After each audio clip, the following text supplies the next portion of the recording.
BNR gold and diamonds తరుగు తక్కువ బంగారం ఎక్కువ ఇప్పుడు మన వైజాగ్లో.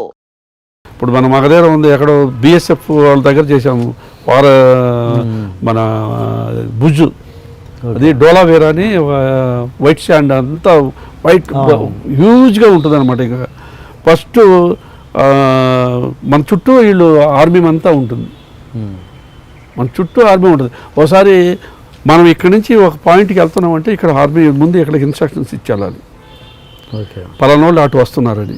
లేదంటే అక్కడ చెక్ పోస్ట్ వాళ్ళకి చెప్పలేదు అనుకోండి, మనం ఎవరైనా సరే వాళ్ళు ఇమ్మీడియట్ ఏదైనా చేయొచ్చు ఆర్మీ. ఒకసారి రాజమౌళి గారు వాళ్ళకి అక్కడికి వెళ్ళాం, అక్కడికి వెళ్ళినప్పుడు వాళ్ళు ఇమ్మీడియట్గా రౌండ్ చేసేసారు. మనం అంటే మనకు తెలీదు, ఇక్కడ చెప్పేసి అక్కడికి వెళ్ళాలి, అక్కడ చెక్ పోస్ట్ ఉంటుంది, వాళ్ళు వస్తే చెప్పొచ్చు అని అనుకుంటాం. అనేటప్పుడు మేము సౌండ్ షూటింగ్ అది ఇది అని చెప్పేసి వాళ్ళందరూ రౌండ్ చేసేటప్పుడు అప్పుడు చెప్పేటప్పుడు వాళ్ళు ఆగారు. అప్పుడు ఆ టైంలో ఏమైనా జరిగింది అనుకుంటే మనం మనం చేయగలిగింది ఏం లేదు. అది చాలా రిస్క్ అయిన ప్లేస్ అనమాట. దాంట్లో ఆ వైట్ శాండ్లో అసలు లోపలికి ఎంత దూరం వెళ్ళామంటే అంత దూరం ఉంది. ఒక్కోసారి కారు అలాగే కూర్చుడిపోద్ది, ఒక్కోసారి మొత్తం ఫ్లాట్గా వెళ్ళిపోద్ది. ఎంత అంటే ఒక 6 ఇంచెస్ ఎంత ఉంటుంది అది వైట్, లోపలంతా బురదే ఉంటుంది. అవును, మా వెహికల్స్ ఎన్ని దిగబడిపోయినా అన్ని దిగబడిపోతాయి. అవును, చాలా రిస్క్. అది మనం ఇది చేసాం కదా, గుర్రాలది చేజ్ అంతా, అది చాలా లోపలికి ఎన్ని డీసీఎంలు ఇరుక్కుపోయినాయి, తర్వాత ప్రొడక్షన్ కానీ ఇరుక్కుపోయింది లోపల. మళ్ళీ వెళ్ళి ట్రాక్టర్లు పట్టుకొని లాగి వచ్చేసి తెల్లంగా ఉన్నదాన్ని దాని అంతా మనం అంతా నల్లంగా చేసాము కొంత ఏరియా అయితే. ఎన్ని రోజులు పట్టిందండి ఆ సీన్ మొత్తం మనం 7-8 డేస్ చేసామండి, ఓన్లీ చేజ్ మాత్రమే చేసి అక్కడి నుంచి ఇక్కడ షిఫ్ట్ అయిపోయాము. మళ్ళీ డోలావేరా నుంచి రాజస్థాన్ బికనీర్కి వెళ్ళాం. బికనీర్కి వెళ్ళి అక్కడ చేసాం అది. అండ్ ఇప్పుడు ఫారిన్ లొకేషన్స్ విషయం, అక్కడ పర్మిషన్స్ వాళ్ళ టీం వేరే ఉంటుందా ఎట్లా? మీరు ఇక్కడి నుంచి కొంతమంది ఉన్నారండి, దీనికి ఎక్స్పర్ట్లు ఉన్నారండి ఫారెన్ షూటింగ్కి. మనం ఇక్కడికి వెళ్ళాలనుకోండి ఈ ఏరియాకి, యూరప్కి, దానికి దానికి సంబంధించిన వాళ్ళు కొంతమంది ఉన్నారు. మలేషియా, సింగపూర్ కూడా ఉంటారు కదా, ఇక్కడ కూడా ఉన్నారు. ఇక్కడికి అక్కడ వాళ్ళకి ఇదే ఉంటుంది. మనం యుఎస్ అంటే అక్కడ స్పాన్సర్స్, అక్కడ దాన్ని పెట్టుకొని వాళ్ళు ఇచ్చిన దాని ప్రకారమే మనం ఇక్కడ కోఆర్డినేట్ చేసుకుని వెళ్ళాలి. దేనికి ఏ కంట్రీకి ఆ కంట్రీకి. ఇప్పుడు ఇదివరకు తక్కువ కానండి, ఇప్పుడు ఏ కంట్రీకి వెళ్ళాలన్నా ప్రతి ఒక్క కంట్రీకి అనుసంధానం ఉందండి. ఇప్పుడు ఈ షూటింగ్ ఫారెన్లో సినిమా తీయడం అంటే చాలా చీప్లో తీసేయచ్చు, బడ్జెట్ తక్కువ అంటారు, నిజమేనా అది? ఫారెన్లో కాదు, ఫారెన్ అంటే ఈవెన్ మలేషియా కూడా ఫారెన్ కింద లెక్కేస్తారు. ఈ ఏరియా అయితే కొంచెం తక్కువ అవుతుంది కదండి, నీకు యూఎస్ అయితే నీకు ఎక్కడ తక్కువ అవుతుంది సార్? మనకి వాళ్ళకి చాలా వ్యత్యాసం ఉంటుంది. ఇక్కడైతే మనకు కొంచెం తక్కువ అవుతుంది. ఇది మలేషియా, సింగపూర్ కూడా కాదు, మలేషియా, బ్యాంకాక్, ఈ ఏరియా అయితే కొంచెం తక్కువ అవుతుంది. మిగతా అంతా మామూలేనండి, ఇక్కడ కంపారిజన్ తక్కువ అవుతుంది. అందుకని సబ్జెక్ట్ కూడా అలాగే చేసుకుంటున్నారు కదా మన వాళ్ళు చాలా మంది. అట్లా అలాగేం ఉండదండి.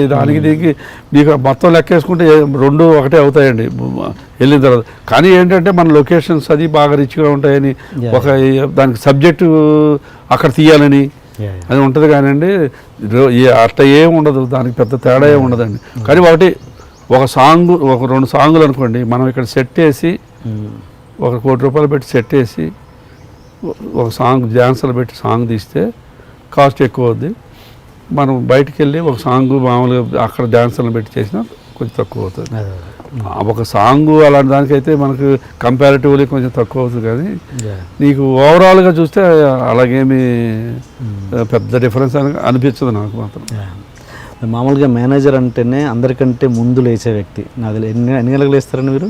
నేను 4 o'clock లేస్తానండి. 4 o'clock అందరికంటే ముందు లేచి అందరికంటే చివరిన పడుకునే వ్యక్తి నాకు తెలిసినంత వరకు సినిమా పరంగా. మనకంటే ముందు మన డ్రైవర్ కూడా లేస్తారు కదా.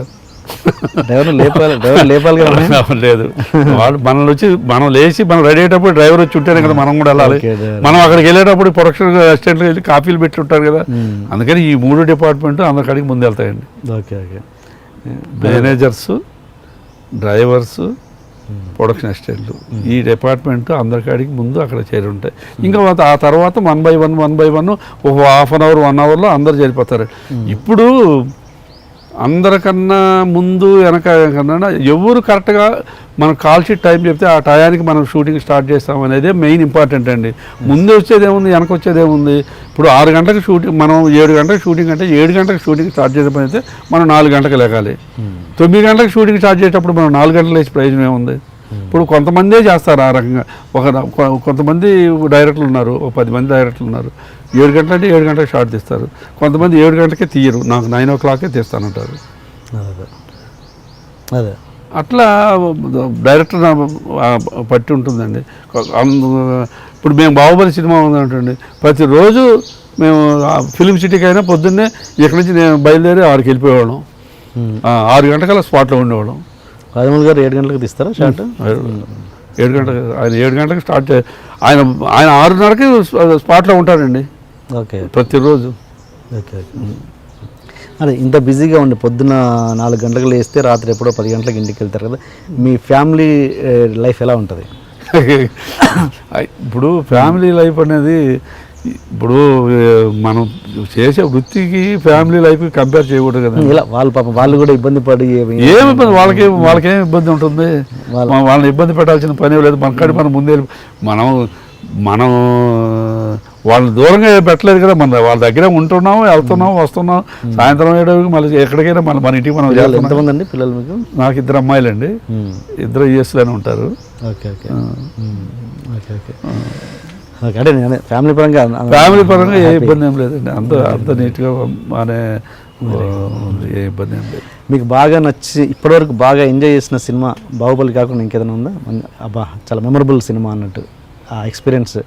నాకు చెప్పాను కదా, అన్నమయ్య సినిమా నేను బాగా ఇష్టపడి కష్టపడి చేసిన సినిమా సార్.